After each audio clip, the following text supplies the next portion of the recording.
Northeast regional team with us from our global channel sales team, and we're really excited to hear from them today to give you a little bit more insight about what they're seeing throughout the channel. Sam could talk a little bit about direct too, and what we're launching in March and overseas, going global. We're really excited. Chuck, Sam, Doug, thank you guys so much for joining us. If you guys could do a little quick intro for each of you guys, that would be awesome. Sure. Yeah, Chuck, do you want me to start? And then we'll go to you or Doug next. Yeah, perfect. Perfect. So great. Well, thanks for having me, Madison. I'm Sam Barron. I'm the Director of Global Sales at CallTower.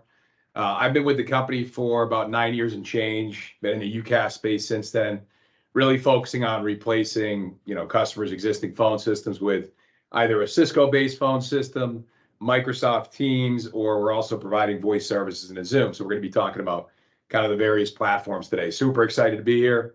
Chuck, I'll turn it over to you to do some introductions as well.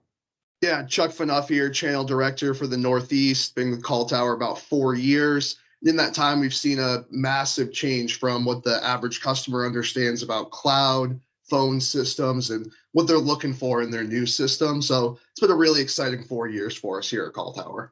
Awesome. Yeah, Madison, thanks for having us. Doug Zingali, I'm the channel manager for New York, New Jersey at CallTower. Been at CallTower for almost a year, but have been in the UCaaS space for about 6 years. Was actually a partner on the trusted advisor side for about 4.5 years. So worked with Chuck and Sam for a long time, actually, and was selling CallTower on the partner side. And I'm just super happy to be here and chatting about the channel. Yeah, Doug, you're one of the newest to our team, but you feel like family. That's CallTower. Exactly. True. It's your time to shine, Dougie. Well, Doug, you talked a little bit about your past experience in the channels. Sam, so have you. Chuck, a little bit about the difference we've seen over the last few years. What are you guys seeing now? What are you seeing for 2024? What are your expectations? What are some trends that we could educate our partners a little bit about, and how to help their customers best? Yeah, I think just what we're seeing mostly in the Northeast channel is a lot of customers 4 to 5 years ago had to make a pretty quick move to a cloud-based phone system due to the pandemic, right? And what we're seeing a lot of now is some organizations didn't make that move right away. And those are the organizations we're working with that are replacing, say, premise-based UCaaS services or premise-based phone systems or contact center services, and replacing with, Teams or a newer unified communication application. What we're seeing now in today's world is those customers that move to, say, a proprietary UCaaS provider or, a competitive product to that of Teams, Zoom, or WebEx calling, we're seeing a lot of those customers now trying to consolidate as much as possible. And one of the, biggest trends we're seeing right now is customers either replacing that unified communication backbone with Teams or, WebEx or Zoom. And it's really about consolidation. That's the big theme here. Basically, when the pandemic hit, a lot of organizations had to scramble to get on a new software that could allow their employees to work remote. And what happened is when they scrambled, they basically made a quick decision as organizations to pick the easiest, quickest method to get to the cloud and adopt new technology. Now what we're seeing is those organizations that made that quick decision are now thinking more strategically as a business. And they might have Office 365, they might have Microsoft Teams rolled out side by side to this existing unified communication backbone, and they want to try to consolidate that, right? So they want to try to make everything transition to a single platform like Teams in this case. So that's kind of the theme we're seeing. I don't know, Chuck and Doug, if you want to add to that, but.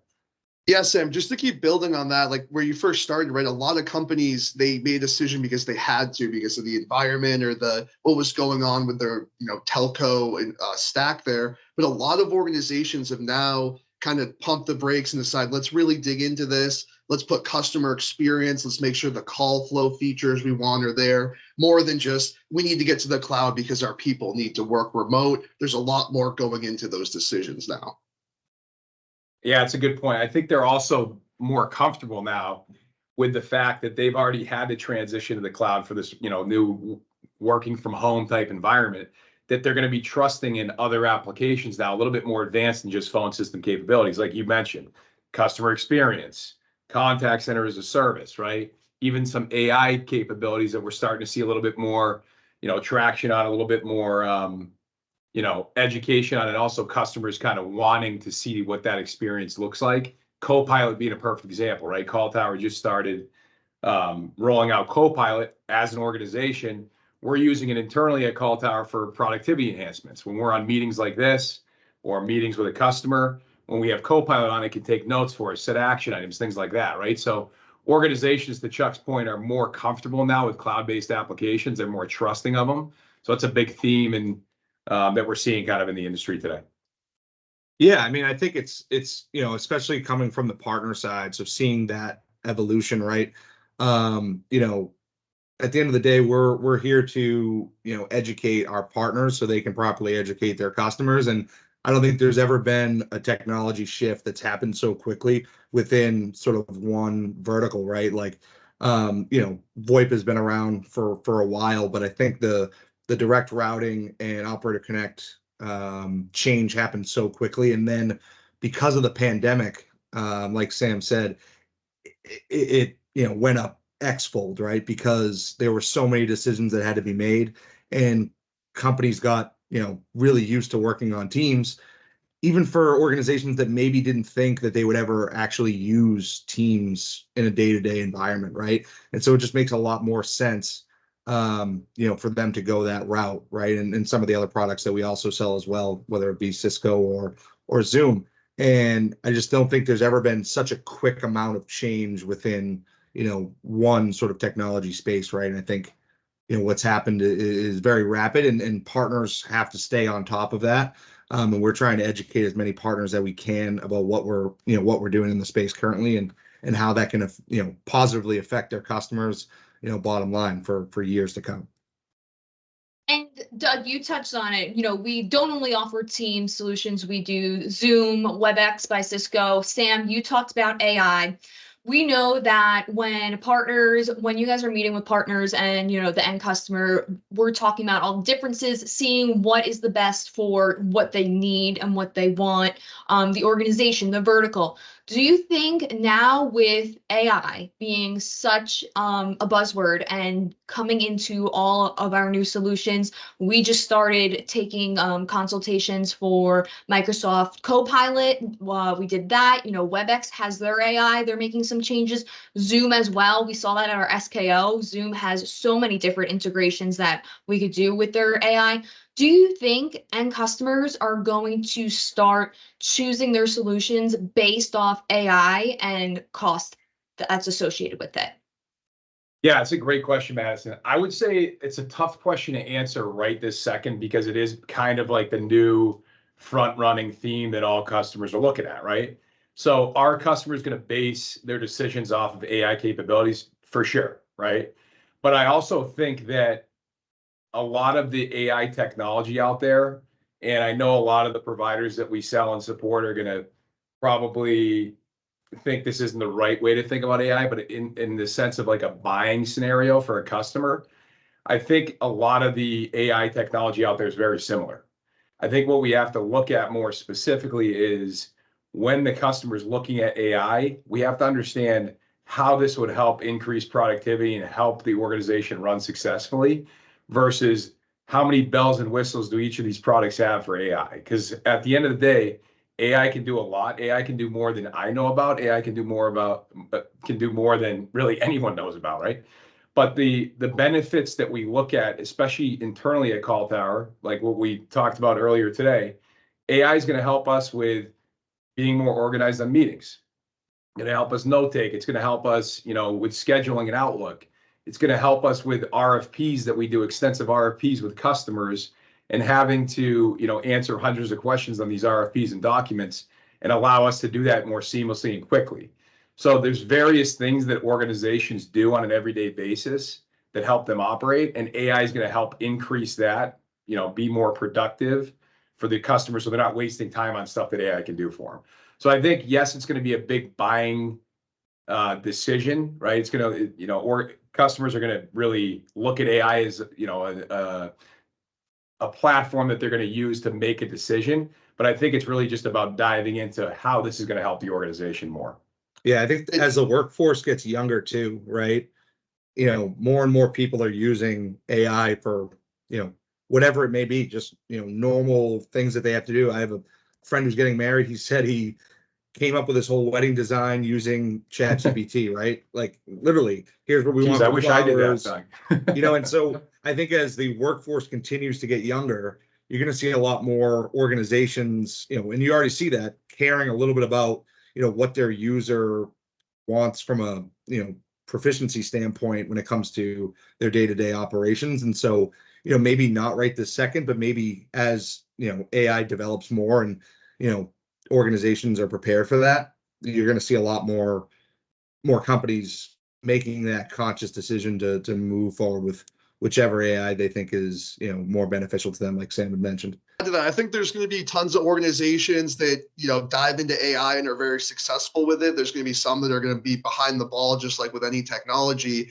I really think of it as like infotainment systems in cars, right? 10 years ago, you didn't care what radio was in your car when you bought it. Now I'm sure that makes a lot of decisions get made based on what touchscreen is available inside that model of car, things like that. I think AI right now is a bell and whistle. It's super fun. But I think eventually it will be the, what's driving the decision maker for this platform. Can it do the AI stuff our end users are used to having in their other platforms? That will be the conversation. I think that's a great way to put it, because I definitely decide on my car and fancy things on the bells and whistles, like Sam says, touchscreen, Sirius XM, all that stuff. Apple So Play, that's a good way to Apple Play put is it. like a requirement now, yeah. No, Yeah. right? 10 years ago, yeah. if car had Apple Play or not, you didn't really care, right? Yep. But now that's the big decision on a lot of car buying processes, right? Absolutely. Yeah, That's a for great way sure. to put it. And another thing in our industry buzzword was, as we just talked about, AI. But another big thing is who can do what where globally. Expansion, that global expansion is CallTower's, a real focus for us for 2024. And, we're really trying to get out there over in the UK with EMEA.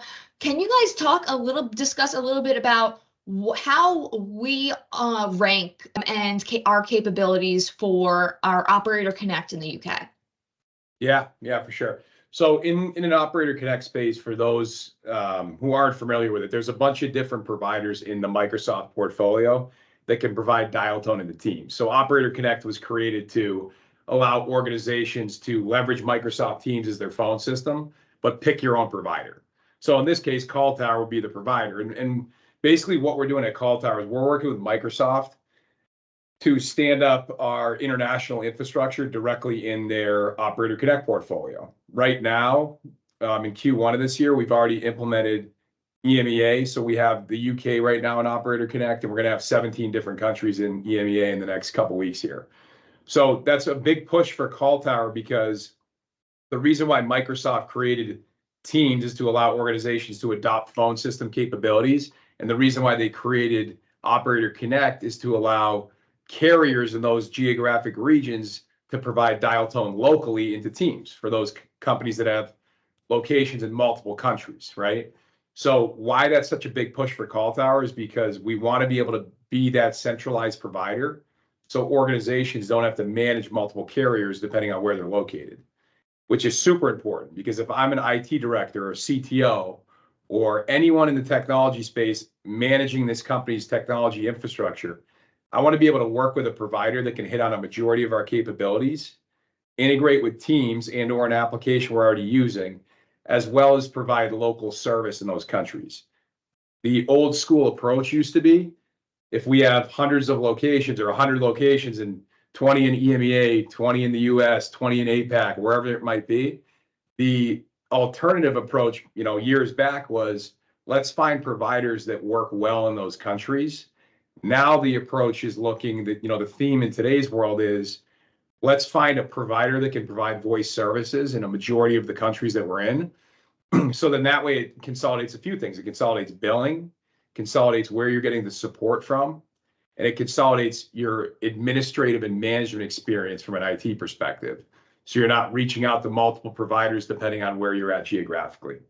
So I think that's a huge push for CallTower. Chuck, I think you want to add something there, but I think it's just a huge push for the industry in general. Yeah, just to keep building on that, Sam, right? Phone systems has become, we want it to work. We want it to be easy to replicate at scale, right? We don't want to have 100 different providers for 100 different locations, because then our IT team is spending a lot of resources managing a phone system. They're not locking down our cloud infrastructure or worrying about our file storage, things like that, that they should be spending time on. That's really what Microsoft has done with Operator Connect. Set it, forget it, and just manage your users through Teams. Yeah. Yeah. And I guess the benefit of that too, Chuck, is Microsoft created Operator Connect for that exact reason, where you can pick a provider for a location. So if CallTower is not a good fit in some of the Middle Eastern countries or some countries that are closed telecom, there are other providers out there that can do that. And we're going to be there eventually, obviously, right? That's our goal. But Operator Connect makes it so easy that organizations that are going the Teams direction can really pick the best provider in those regions. So you hit the nail on the head there. Definitely exciting year for us. It's exciting for the Northeast region. And besides our global expansion, international AI, any other buzzwords, trends that you guys wanted to touch on that you guys are seeing specifically in your region? Yeah, I think for the partners that are listening in, I think it's important to understand that the unified communication industry is changing pretty rapidly, as we've been talking about. And I think it's important to understand, as a trusted advisor, and Doug, you were on this side of the house prior to, you want to make sure you're giving the organization the right solution. What it used to be, I've been doing this 9.5 years. What it used to be when we first started is, how much features and functionality can you bring into a centralized solution and give an organization kind of a full bundled solution for, all capabilities they're looking for. Now what we're seeing, the theme is yeah, feature and functionality is obviously still important, but all these applications out there, Zoom, Cisco, and Microsoft, do pretty similar things, right? They're all unified communication platforms, instant messaging, presence, transferring capabilities, making and receiving calls, voicemail, all that cool stuff.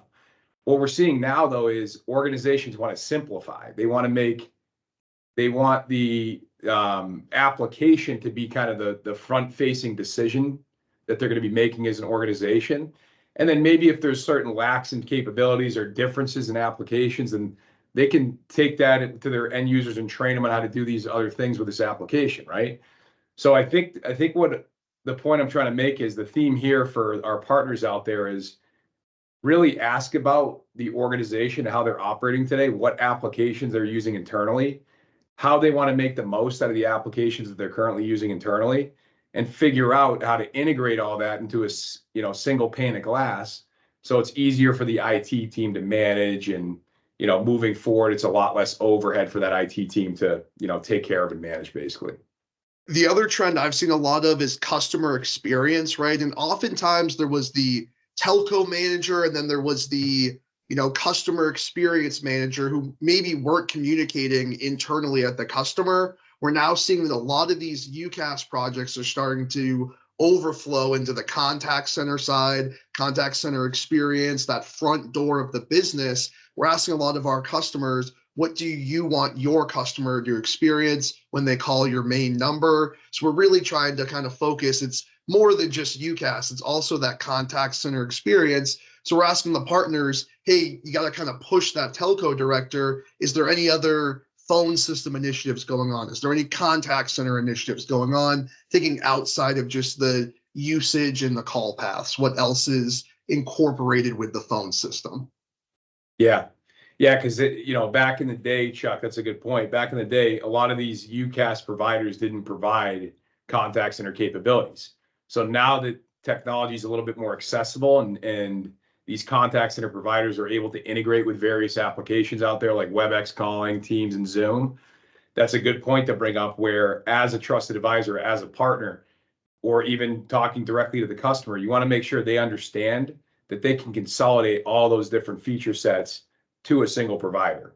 They can get contact center now and UCaaS in a single pane of glass. So then that way, again, it's easier to manage, but also it's just consolidating what they're doing from an end user experience in their business, so their end users don't get confused, right? They're using a single application to do all this stuff. It's easier from a business perspective to manage from an IT perspective, but it's also easier for the end users, right? So it's, technology is making that easier, right? And it's cool to understand just the change that we've seen for the past 10 years in the industry, how much easier and different that's getting. So then really the IT, team can make a decision based on that, right? Is the technology they want to adopt. So touching on, what they both talked about, especially on the partner side, we like to say that, your last port is going to be with CallTower, right? I think, a lot of the stuff that Cisco is doing is specifically knowing that Microsoft Teams is massive, right? And making that a little bit easier to layer both on at the same time, where you can actually, be utilizing Teams, make calls out of Cisco.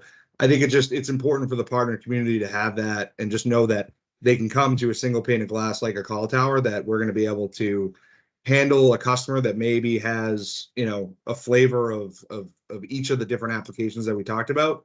And, this organization can be set up, not only for the next couple of years, but for 6, 7, 8 years moving forward. And that's what the partners care about, right? They're not here for a one and done sort of, in and out opportunity. They're with the customer and they sit on, on their side of the table, right? So they're there, for life, right? As almost like a part of their IT team. So I think that's definitely important for us and a value add that we can provide to our partners and their customers for sure. Awesome. Thanks so much, guys. And thank you guys for joining.